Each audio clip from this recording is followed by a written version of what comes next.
Não importa quando você esteja assistindo essa é a aula número 233 da comunidade de perícia bancária. Na aula 233 eu quero mostrar para você como que se aplica a questão da compensação do artigo 368. E olha que tem muito perito fazendo errado por aí, viu? E tem peritão, inclusive, ensinando errado, meu amigo. Você precisa ver a maluquice que a gente vê por aí. Então, eu estou te convidando para você ficar até o final dessa aula. Por quê? Porque eu vou te mostrar a base legal, eu vou te mostrar a base jurisprudencial, vou te mostrar como fazer o cálculo, como que deve ser aplicada a regra da compensação e tudo mais que você precisa saber sobre esse assunto. Espero que ao final dessa aula você possa sair com a sensação de que, olha, eu realmente consegui entender essa danada da compensação por aí. Vamos fazer o quê? Vamos para o nosso bloco de notas, né? Vamos para o nosso bloco de notas para a gente já começar o dia bem, entendeu? Pra gente começar daquela forma linda, maravilhosa, que a gente sempre começa aqui pelo bloco de notas. Então vamos testar aqui se o Christian conseguiu configurar certo. Ah, rapaz, primeira vez na vida que ele configurou certo. Então, ó, a regra de compensação do artigo 368 e a sua aplicação na perícia bancária. Eu quero só que vocês me falem se a visualização tá legal ou se vocês querem que aumente mais um pouquinho. Vou aumentar aqui mais um pouquinho. Pronto, ficou 210, eu acho que dá pra ver legal, pra gente ter o nosso bloco de notas, tá? Então, a gente sempre começa, pessoal, tentando entender assim, ó, quando que eu vou usar isso. Até porque o conteúdo da comunidade é muito prático, né? Muito prático.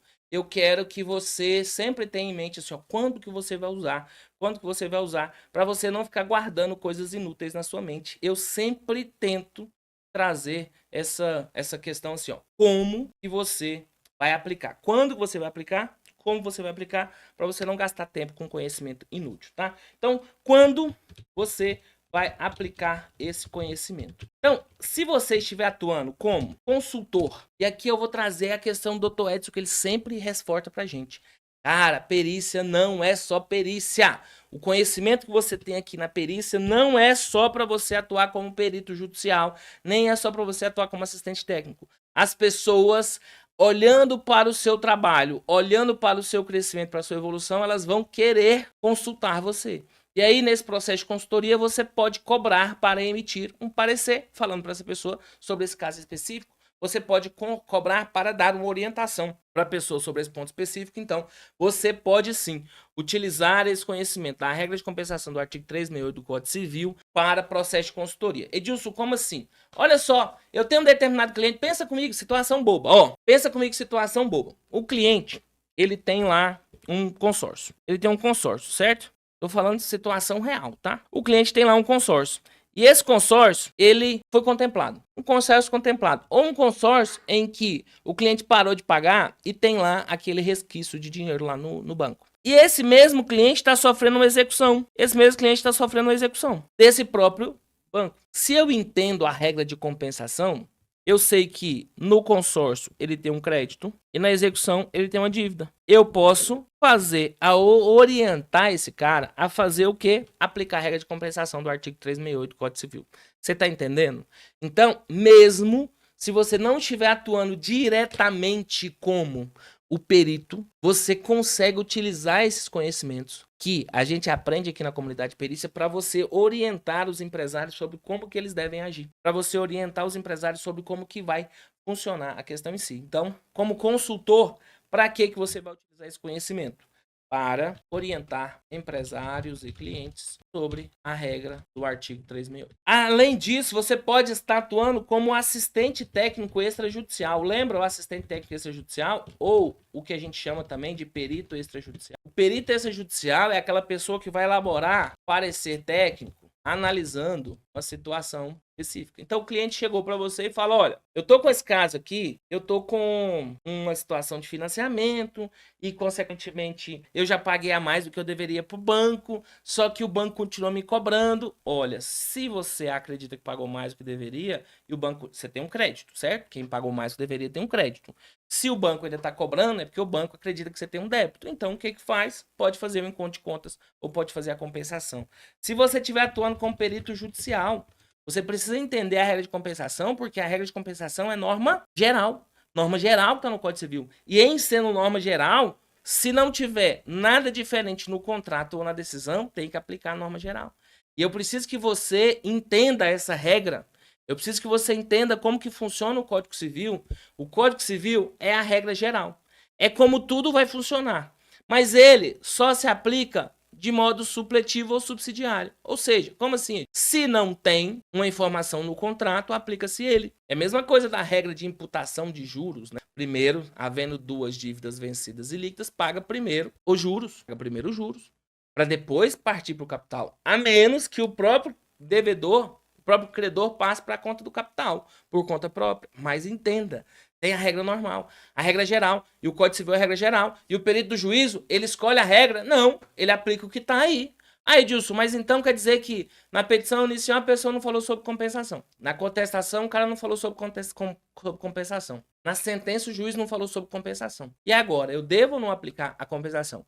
A pergunta é, a regra geral fala sobre compensação? Fala. Então, se não tem na sentença, se não tem no contrato, não tem na petição inicial nem na contestação, você vai aplicar a regra da compensação. Por quê? Porque é a norma geral. Porque a norma geral é o que vai se aplicar para todos os casos. Então, você, como perito judicial, precisa entender a regra para aplicar os cálculos básicos.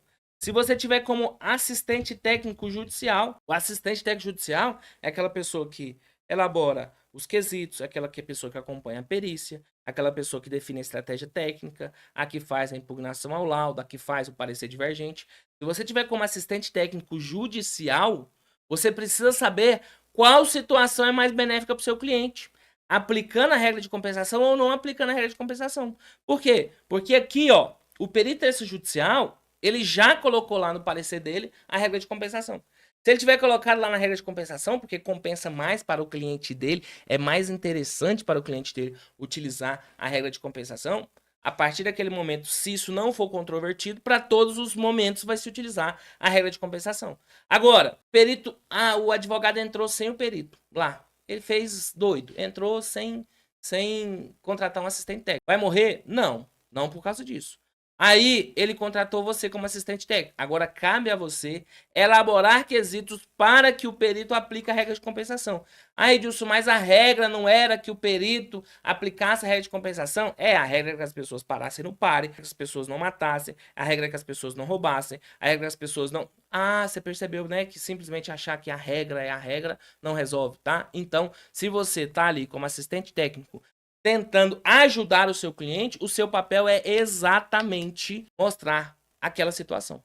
O seu papel é exatamente mostrar como ficaria naquela situação em específico. Então, você, como assistente técnico judicial, vai elaborar os quesitos levando o perito para aplicar essa regra, se benéfica para o seu cliente. E em quais fases, né? Quais fases pode exigir esse conhecimento? Rapaz, em todas as fases. Na fase pré-processual, você pode estar como consultor ou como assistente técnico. Aí vai depender da posição que você tá para você aplicar essa regra ou não, dependendo do que for mais interessante para a parte que te contratou. Na fase de conhecimento, você precisa conhecer essa regra para elaborar os quesitos. Na fase de liquidação de sentença, você precisa saber por quê? Porque você precisa obter os valores líquidos. Ou seja, já tem que fazer a compensação aqui. E na fase de cumprimento de sentença, você também precisa saber por quê? Porque aqui é o valor final. O valor final da discussão, né, da demanda. Então aqui, se o cliente tiver pago em algum outro momento, vai fazer compensação. Se o cliente não tiver pago, vai fazer a compensação. Então é isso. É aqui, por isso que você precisa conhecer essa regra. Eu sei que vocês adoram só a parte de cálculo e toda a aula que é aula de revisão técnica, mas é porque aí o que acontece na hora de fazer banana tudo, bagunça a vida, por quê? Porque não quis aprender a parte técnica. Entenda, treino fácil, treino difícil, luta fácil. Treino fácil, luta difícil. Então, participe, entenda isso daqui. Você vai poder utilizar nessas situações. Edilson, agora vamos entender o contexto legal. Primeiro ponto aqui, eu vou colocar o contexto legal. Contexto legal da compensação. Contexto legal da compensação. Vamos entender aqui sobre a lei. Deixa eu ver aqui no chat se tem alguma coisa. Alguma questão importante para eu já trazer aqui. Bom, mas o basicão de tudo... A gente vai buscar lá no Código Civil, né? Claro, no Código Civil, no artigo 368 em si. Vamos ver o que o próprio artigo 368 fala pra gente. Ele fala o seguinte, ó. Se duas dívidas forem se duas pessoas forem ao mesmo tempo credor e devedor uma da outra, as duas obrigações extinguem-se até onde se compensarem. Isso daqui é a regra geral. norma geral. Então, ele já falou o seguinte, olha, se eu tenho duas pessoas e ao mesmo tempo credor e devedor uma da outra, as duas obrigações extinguem-se. Até porque não tem muito sentido. Imagina a situação. Você tá devendo 50 reais pro cara. Aí o cara também tá te devendo 50 reais. Aí você sai de casa pra pagar o cara com 50 reais. Aí chega lá, você paga o cara te paga os 50 reais, você volta com os mesmos 50 reais. Qual que é o sentido disso? Nenhum sentido. Então, para evitar essa bobeira, o próprio Código Civil já falou, não, se vocês forem ao mesmo tempo credor e devedor uma da outra, faz as obrigações se extinguirem-se até onde se compensarem. Se eu tava devendo 1.000 reais para uma pessoa e a pessoa tá me devendo 300 reais, então quer dizer que vamos fazer a compensação já, ao invés de você me pagar 1.000 e eu te pagar 300, eu te pago 700 e já resolve a situação, entendeu? É isso, é essa a regra da compensação, é essa a estrutura, é assim que a legislação já trouxe a questão. Beleza? Então deixa eu ver aqui. Deixa eu ver aqui. O Alan perguntando, já tem um local em São Paulo? Não, não tem o local em São Paulo. Só sabe quem. Doutor Ronivan. Hoje um artigo 368 em um contrato de crédito consignado de servidor público.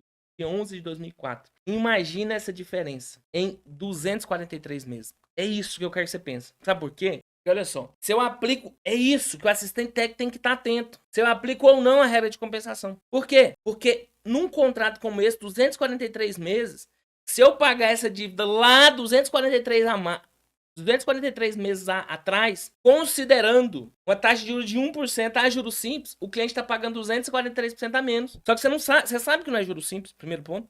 E segundo, você sabe que não é 1% a taxa de consignado. É isso que eu preciso que você veja. Então, se o cliente está devendo lá, doutor Ronivan, uma situação aí hipotética, se o cliente tinha lá uma parcela de 1.000 reais, tinha uma parcela de 1.000 reais, e você achou uma diferença de 300 reais, você quer dizer que o cliente ainda continua devendo 700, certo? Só que aí, veja a evolução de 700 para o dia de hoje, com a evolução de 1.000 para o dia de hoje. Ele está deixando de pagar juros sobre esse período todinho, entendeu? Ele está deixando de pagar juros sobre os 300, hipotético que eu acabei de criar aqui, sobre esse período inteirinho. Se eu estou falando de juros de 243, se eu estou falando de 243 meses, uma taxa de juros, vou até fazer aqui, ó. Vou até fazer aqui. Vou abrir aqui. Nossa. Vou abrir aqui um Excel. Maluco, só para mostrar para vocês o tanto que é importante esse tema. Porque às vezes o pessoal vai deixando batida, isso aqui. Não, cara, isso aqui muda o jogo. É isso aqui que separa os homens dos meninos, as mulheres das meninas. É isso aqui que você mostra que você realmente, não, isso aqui, ó, esse perito domina a situação. Não é simplesmente qualquer um que tá fazendo do jeito que der, não. Esse perito aqui realmente domina a situação. Esse material faz parte da comunidade Perícia Bancária. De onde veio esse, tem muito mais. Se você ainda não é assinante, o link para você fazer a assinatura com uma condição especial está aqui na descrição do vídeo. Se você gostou desse conteúdo, curta esse vídeo, comente e se inscreva no canal. Toda segunda-feira às 17h07 temos uma aula ao vivo sobre prática na perícia bancária. Eu deixei um vídeo que eu acho que você vai gostar aqui e aqui o YouTube tá te indicando algum outro vídeo. Clica para você se inscrever aqui do lado e eu te vejo na próxima semana. Um grande abraço.